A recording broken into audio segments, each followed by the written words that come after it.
And we are back. Avry Sports with Webcast. Tape delayed. As current Avry is at Commonwealth. Boom shakalaka. Anyway, folks. On a gorgeous Edmonton afternoon here. It is approximately almost 3:30 p.m. right now. Since tape delayed, the show usually airs at 6 p.m. for those of you who know. Anyway.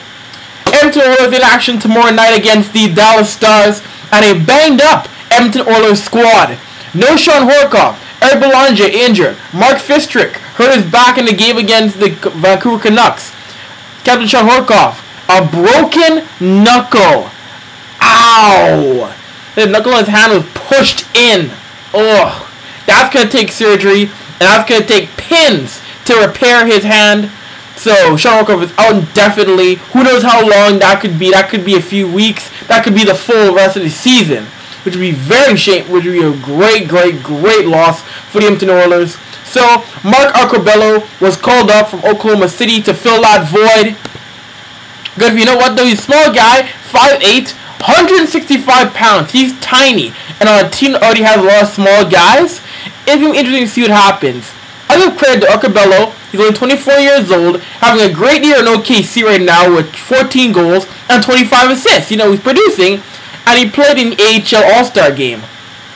So, I mean, he can play pro, but the AHL is a whole different story. OKC and Edmonton, the game is so much different. And now you're playing the Dallas Stars with Jaromir Jagr and Jamie Benn. Can you keep up, young man? Can you keep up, sir? Hopefully he can. He's going to have to, because this is a squad that's known for getting banged up. And unfortunately, the injury bug has come back and chomped on the Oilers so soon into this already shortened season.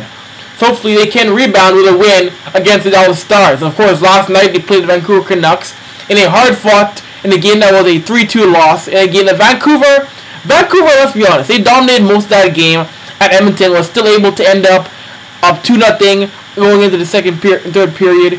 Vancouver made it 2-1, and then tied the game late on a slap shot from Ken Bietsa, and NOT, Chris Tanev-Rister won the game for the for the Canucks. But the Oilers, you know what? They got a point, and they're in 6th place in the Western Conference. Right now, yes, it can be better. But you know what? Right now, where they're at in the conference, they're in the mix with it. They're in a playoff spot. It's still early, but you know what? They're in with everybody right now. They're in the mix. They're feeling it out.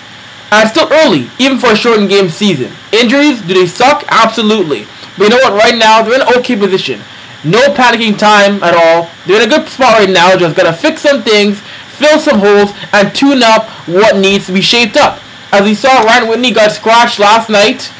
So I'm hearing that Theo Peckham will check in now on the game on Wednesday. That'll be interesting to see Peckham make his season debut. Of course, hopefully Mark Fistrick is alright. Because there's a guy who's just been a devastating force for the Oilers on the blue line. There's a guy getting hit. He can handle a puck a little bit. He can play great in his own end. I mean, he's a guy, he's one of the first guys in a long time on the Oilers that'll make you say, oh crap, where's Fistrick? Where is he? They haven't had that since Jason Smith. That's been quite some time for this Oilers roster.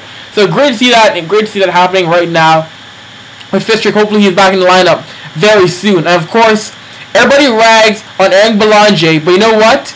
He's one of the better power play. He's one of the better face-off guys. And against Vancouver, the face-off stats were quite stanky. They weren't good. I'm gonna be honest with you. Guys like Taylor Hall, guys like Hopkins and whatnot, they barely, if they did, get to 30% in the face-offs. That's awful. That's horrible. That's awful. Like Shaq once said to Craig Sager, that cannot win you games. You cannot have your guys in the face-off dot going 2 for 12 every night. You will lose. If that's plain simple. You need to win your face-offs. And Eric Belanger was able to do that. Unfortunately, he's out with a foot injury. Hopefully he returns soon. So, I mean, tough. Let's see how this team handles Dallas Stars, who are a physical team and who are a team that can burn you in many ways, or many weapons. So, should be a good game. But for the goaltending, Devin Dubnyk, sir, how about you? Give you a round of applause. He's been having a great start to the year. Nick Habibulin, will he start anytime soon? Let me think. Nope. I think it's Devin Dubnyk's team right now. I think this year, give Dubnyk the 40 starts or the 35 starts. Give him the majority. Make him prove to everybody he's your guy, and you will stick with him no matter what. Through thick and thin, through green, black, and blue weather, you will stick with them, Dubnyk. I think Oilers have to stick with Dubnyk. Harry Bullen, he'll be gone soon. I think Dubnyk is your future right now, and he's stepping up and playing like a #1 goaltender in the National Hockey League. Yes, he's lost some games, but they haven't been his fault. So you know what, Devin? Good stuff, sir. Fantastic stuff out of Devin Dubnyk. Great to see. Here on Avry Sports with Webcast, livestream.com/Avry Sports. If you want to call in, you technically can't, because tape delayed. Yes, I am, President Avry is at Commonwealth Stadium talking to members of Team Canada Women's Soccer Team, and we'll have some audio of my interview, or Avery's interview, with goaltender Corinne LeBlanc.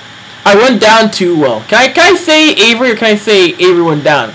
I don't know, I feel like I should be talking to myself in the third person, considering that presently right now, when this show is airing, I will not be here. So, anyway, I will call, I'll use myself. We'll use the third person, that's kind of creepy.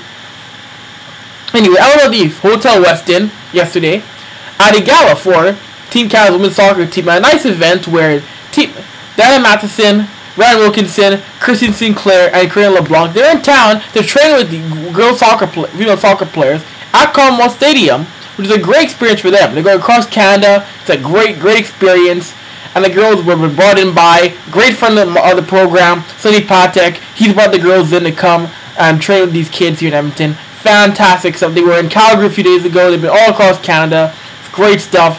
I interviewed Corinne LeBlanc. We'll play very soon here on Avry Sports Show. She's a great girl. She's so funny to talk to. Very insightful. She's been on Team Canada since 1998. She's a leader on Team Canada. I will talk to her about her Olympic experience going to London and really just being the face of Team Canada for those weeks as they stormed into that soccer tournament and they knocked off France with the bronze medal. That dramatic game against the Americans. Oh my goodness! If you didn't watch that game and get fired up, you have no pulse. Ain't that right? You have no pulse? Well, I think you're dead. Anyway, we'll take another break and come right back with my interview with Team Canada Women's Soccer goalie, Corinne LeBlanc. Stay tuned.